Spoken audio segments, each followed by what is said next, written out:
డబ్బు, అనారోగ్యం, ఉద్యోగం, వ్యాపారం అప్పులతో బాధపడుతున్నారా? మీకోసమే మేనిఫెస్టింగ్ మిరాకిల్స్ 11 డేస్ ప్రోగ్రామ్. అమ్మ మంగళసూత్రాలు తీయొద్దు అంటూ ఉంటారమ్మా పెద్దవాళ్ళు. Hmm. అయితే చాలా మంది నిద్రపోయే ముందు మంగళసూత్రాలు తీసి పక్కన పెట్టేసి పడుకుంటారమ్మా. అలా తీయవచ్చా అసలు? అమ్మా ఎంత సంతోషకరమైన వార్త చెప్పారు. మంగళసూత్రాలు వేసుకుంటున్నారు కదా, ఎంత సంతోషం. ఎంతమందికి వేసుకోని వాళ్ళు ఉన్నారు చెప్పమ్మా? ఈ మధ్య అయితే చాలా మంది తీసి పక్కన వేసుకోవటం లేదు పెట్టేస్తారు. కదా. అవునమ్మా. మరి రాత్రిపూట పడుకునేప్పుడు తీస్తున్నారు అంటే పగలంతా వేసుకున్నారని కదా. ఆ, అందుకు వాళ్ళని అభినందించాలమ్మా, అప్రిషియేట్ చేయాల్సిందే. ఓకే. అసలు వేసుకున్నందుకు వాళ్ళని అభినందిస్తూ, ఉమ్, అసలు వేసుకున్నారు కదమ్మా ఎందుకు తీశారని ఇప్పుడు ప్రశ్నిద్దాం. ఆ, ఎందుకు తీశారు అంటే చికాగ్గా ఉందండి, అవును. మెడలో బరువుగా ఉంది, ఉమ్, భరించటం కష్టంగా ఉంది, అందుకని తీసి పెట్టా, మళ్ళీ పొద్దున్నే వేసుకుంటున్నాం వేసుకుంటాం. కదా అని అంటున్నారు. ఉమ్, ఎందుకు బరువుగా ఉండడం ఏంటి? వేరే నగలు పెట్టుకోవటం లేదా? పెట్టుకుంటా. ఏమన్నా అంటే చిన్నప్పటి నుంచి అలవాటు లేదండి అని చాలా అంటారు. ఉమ్, అంటే నేను ఒకటే ప్రశ్న అడుగుతాను, ఆమ్, చిన్నప్పటి నుంచి పెళ్ళి, భర్త, కాపురం అలవాటు ఉన్నాయా? లేదమ్మా. మరి అవి అలవాటు ఉన్నప్పుడు, అవి కొత్తగా అలవాటు చేసుకున్నప్పుడు మెడలో మంగళసూత్రం అలవాటు చేసుకోవడానికి ఏంటి ప్రాబ్లం? నిజమే అమ్మా. ఇష్టమైతే చేసుకోవచ్చు. అంతే. కాకపోతే దాన్ని రాత్రిపూట తీయడం అన్నది తీయకూడదు అని కూడా మనకి ఎక్కడా పెద్దగా శాస్త్రంలో లేదు, కానీ మనకు ఆచారంలో ఉంది.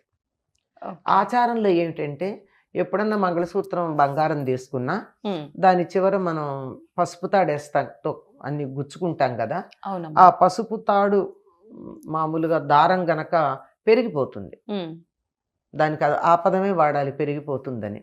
ఓకే. అంతేగాని వేరే పదాలు వాడకూడదు. అశుభాన్ని సూచించే మాటలు కూడా మనం మంచి మాటలతో చెప్తాం కనుక అది పెరిగిపోతే కూడా ఏం చేస్తారు, మెడలో ఒక తాడుకి, ఓ పసుపు తాడుకి పసుపు కొమ్ము కట్టి మెడలో వేసుకుని అప్పుడు దీన్ని తీసి మళ్ళీ కొత్త తాడుతో గుచ్చి దీన్ని వేసుకుంటారు. అది కూడా ఒకవేళ పసుపు కొమ్ము తాడు అందుబాటులో లేని పరిస్థితుల్లో కూర్చున్న చోట నుంచి లేవకుండా ఓకే. ఇలా మెడలోంచి ఇట్లా తీయడం, కూర్చున్న చోటు లేవకుండానే దాన్ని అంతా జాగ్రత్తగా ఈ ఏవేవో పెట్టుకుంటారు కదా అందులో, అవునమ్మా. మంగళసూత్రాల బిళ్ళలు, నల్ల పూసలు, ఇట్లాంటివి, ఇలాంటివన్నీ గుచ్చుకుని మెడలో వేసుకుని అక్కడి నుంచి లేవాలి. ఆ సందర్భం కూడా ఏదో మంగళవారం శుక్రవారం కాకుండా, వారం వర్జ్యం లేకుండా,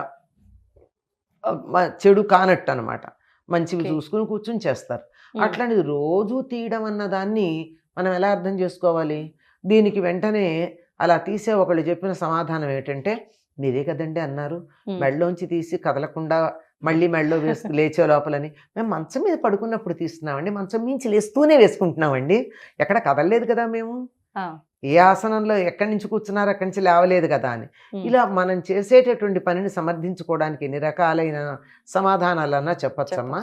కానీ ఒకసారి మెడలో మంగళసూత్రం అన్నది వేసుకున్న తర్వాత తీయకపోవడం అన్నది మనకి ఆచారంగా పెద్దలు చెప్పినటువంటి మాట.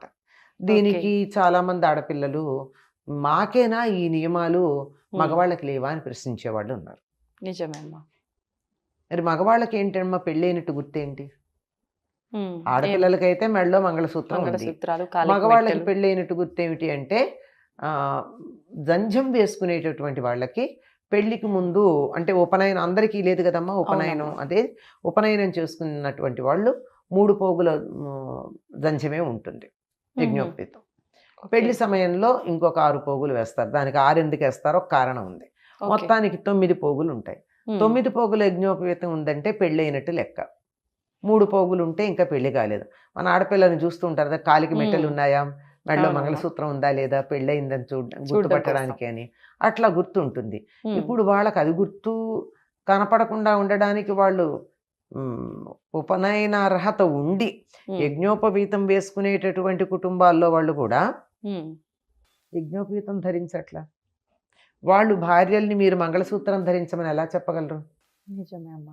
ఎవరికన్నా ఒకటి చెప్పాలంటే మనకు అధికారం ఉండాలి. నీ సంగతి ఏమిటి అని అడిగే పరిస్థితి రాకూడదు. అవునమ్మా. అందువల్ల చాలా మంది అడగలేని పరిస్థితుల్లో ఉన్నారు.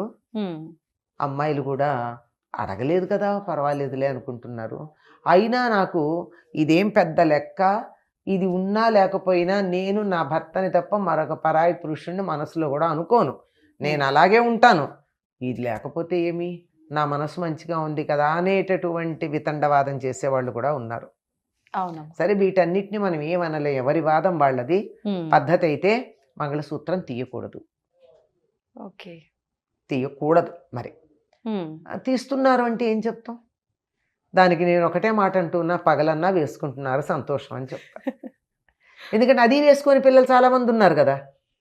అవునమ్మా. అక్కర్లేదనే వాళ్ళు, వేసుకోవద్దు అనుకునేవాళ్ళు, వేసుకోకూడదనుకునేవాళ్ళు, వాళ్ళు చేసేటటువంటి వృత్తిని బట్టి వేసుకోకపోవడం సరి అనే పరిస్థితుల్లో ఉన్నవాళ్ళు. అంచేత ఏమనలేమమ్మా, పద్ధతులు వాటిని మరి ఎలా మలుచుకోవాలో తెలియదు. అయినా కొంతమంది మెడలో మంగళసూత్రం కనపడకుండా ఉండాల్సిన పరిస్థితుల్లో ఉన్న అమ్మాయిలు కూడా పొడవాటి గొలుసు వేసుకుని వాళ్ళ ఈ మెడ వెనక నుంచి పెట్టేసుకుని మెడలో గొలుసు ఉన్నట్టు మంగళసూత్రం ఉన్నట్టు కనపడకుండా మేనేజ్ చేసేవాళ్ళు ఉన్నారు. అది తీయొద్దు అన్న ఆలోచన ఉన్న వాళ్ళకి కానీ చాలా తక్కువ మంది అమ్మా, చాలా తక్కువ మంది అమ్మ, చాలా తక్కువ మంది. ఉదాహరణకి నేను చెప్తాను, ఆర్మీలో పనిచేసే ఆడపిల్లలు ఉన్నారు, పోలీస్ డిపార్ట్మెంట్లో పనిచేసే వాళ్ళు ఉన్నారు. వాళ్ళకి మెటల్ ఒంటి మీద ఉండకూడదు. ఓకే. మరి అప్పుడు ఏం చేస్తారు? ఆర్మీలో పనిచేస్తున్నాను పెళ్లి మానేయలేరు కదా. అట్లాంటి వాళ్ళకి వాళ్ళ వృత్తి ధర్మాన్ని బట్టి వాళ్ళ వృత్తిని నిర్వర్తిస్తున్న సమయం వరకు మనం అనుమతించవచ్చు, మిగిలిన సమయాల్లో కాదు కదా. అవును. ఎంఆర్ఐ చేసేటటువంటి వాళ్ళు ఉంటారు డాక్టర్లు, వాళ్ళు వీళ్ళతో పాటు వాళ్ళు కూడా అక్కడికి వెళ్ళేటప్పుడు వీలైనంత వరకు లేకుండా ఉండాలని చెప్తారని విన్నాను నేను. అట్లాంటి వాళ్ళు కూడా మరి ఆ సందర్భంలో వృత్తి ధర్మాన్ని అనుసరించి పక్కన పెట్టే అవసరం ఉంటుంది. ఇప్పుడు ఆపరేషన్ చేసేటటువంటి డాక్టర్లు ఉన్నారు, మంచి సర్జన్లు ఉన్నారు లేడీస్, వాళ్ళు గాజులు తీసేస్తారు ఆ సమయంలో, చేతుకున్న ఉంగరాలు తీసేస్తారు. అంచేత ఎట్లా తీస్తారండి? పెళ్ళప్పుడు మేము ప్రధాన ఉంగరం పెట్టాం ఎలా తీస్తావు, చేతికి గాజులు ముత్తైదువు కదా నువ్వు గాజులు ఎట్లా తీసావని అడగకూడదు. వృత్తి ధర్మం, ప్రాణాన్ని రక్షించే సందర్భం అంతవరకే, మళ్ళీ బయటకు వచ్చాక వేసుకోకపోతే అప్పుడు అడగండి. కానీ వాదించే వాళ్ళు ఉంటారు అమ్మ, అసలు తీయడమే తప్పు అన్నప్పుడు వృత్తిరీత్యా తీస్తే ఏంది, మామూలుగా తీస్తే ఏంది అనే వాళ్ళు కూడా ఉంటారు కదమ్మా. ఎందుకుంటే వితండవాదం అని ఇందాక నేను చెప్పానే, దేనికైనా ఎట్లయినా వితండవాదం వాదించవచ్చు, దేనికైనా వాదించవచ్చు. అవునమ్మా. అంతే. మరి ముందర అసలు అక్కడ ప్రాణాపాయ పరిస్థితుల్లో దీనికోసం పట్టించుకుని ప్రాణాలకి మొప్పం వస్తున్నప్పుడు తీక తప్పదు కదా. చాలా మంది మంగళసూత్రానికి బదులు నల్ల పూసలు వేసుకుంటున్నారు కదమ్మా, అది కరెక్టే అంటారా? అంటే మంగళసూత్రాలు అంటే ఇప్పటి పద్ధతులు వేరున్నాయేమో, పూర్వం వేరే ఉండేవి. మంగళసూత్రాలు ఇక్కడే ఉండేవి చాలా కాలం క్రితం, సుమారుగా 200 ఏళ్ల నుంచో 150 ఏళ్ల నుంచో తెలియదు కానీ కిందకు వచ్చాయి. కానీ ఇక్కడ నాముగుంటుంటారు, ఇక్కడ ఉండేవి. అందుకే ఇప్పటికీ కూడా మీకు మహారాష్ట్ర వాళ్ళని కనుక చూసినట్టయితే నల్లపూసలు, ఆ నల్లపూసల మధ్య 2 బిళ్ళలు ఉంటాయి, అవే మంగళసూత్రాలు. నల్లపూసలు వేసుకుని దాంట్లోనే 2 బిళ్ళలు వేసేసుకుంటే అవే మంగళసూత్రాలు. అట్లా మంగళసూత్రాలు లేకుండా మామూలుగా ఉండే నల్ల పూసలవి ఇప్పుడు డిఫరెంట్ గా వస్తున్నాయి కదమ్మా, అట్లా వేసుకోవచ్చు అంటారా? మరి ఇష్టం అమ్మా, దాన్ని ఇంకా వచ్చా అన్న దానికి ఏం చెప్తాం, ఒక పద్ధతి ఇట్లా చేయాలన్నారు, దాన్ని మేము ఎన్ని రకాలుగానో మార్చుకుంటామంటే అది మీ ఇష్టం. ఓకే. నిజానికి ఇది ఆచారం, అది ఈ ఆచారాన్ని పాటిస్తే బాగుంటుంది. మేము పాటించము అన్న వాళ్ళకి ఏం చెప్తాం మనం? ఇప్పుడు అంటే తీసి పక్కకు పెట్టడం వల్ల ఇంట్లో మామూలుగా నేను కూడా చాలా సార్లు విన్నమ్మా, హస్బెండ్ కి మంచిది కాదు, ప్రాణాపాయం అని కూడా చెప్తుంటారమ్మా, అట్లా జరిగే ఛాన్స్ ఉందంటారా? నాకు తెలిసి అట్లా ఏం లేదమ్మా, ఇదంతా సెంటిమెంట్ మాత్రమే. ఓకే. ఒక ఆచారం మనం ఒక సెంటిమెంట్ ప్రకారం చేసుకుంటాం, చాలా ఆచారాలు అలాగే వచ్చాయి. కొన్ని ఆచారాలు చాలా శాస్త్రీయంగా ఉన్నాయి, ఇందులో ఎంత శాస్త్రీయత ఉన్నదో మంగళసూత్రాలు మనకి ఎప్పటి నుంచో ఒక సంప్రదాయంగా వచ్చాయి. ఎందుకంటే వివాహ సమయంలో అమ్మాయి గౌరీదేవిని అందులో ఆవాహన చేసి పూజ చేస్తుంది, వరుడు కూడా దాన్ని పూజిస్తాడు. మరి ఇద్దరూ కలిసి పూజించి అమ్మాయి మెడలో చాలా భద్రంగా ఉంటుందని పెట్టినప్పుడు ఆ భద్రతకి ఇబ్బంది కలుగుతుందేమో అనే సందేహం రావడం సహజమే. అవునమ్మా, సహజమే కదా. చాలా చక్కగా వివరించారు. సుమన్ టీవీలో మీ పర్సనల్ అండ్ బిజినెస్ ప్రమోషన్స్ కోసం కింది నెంబర్కి కాంటాక్ట్ చేయండి.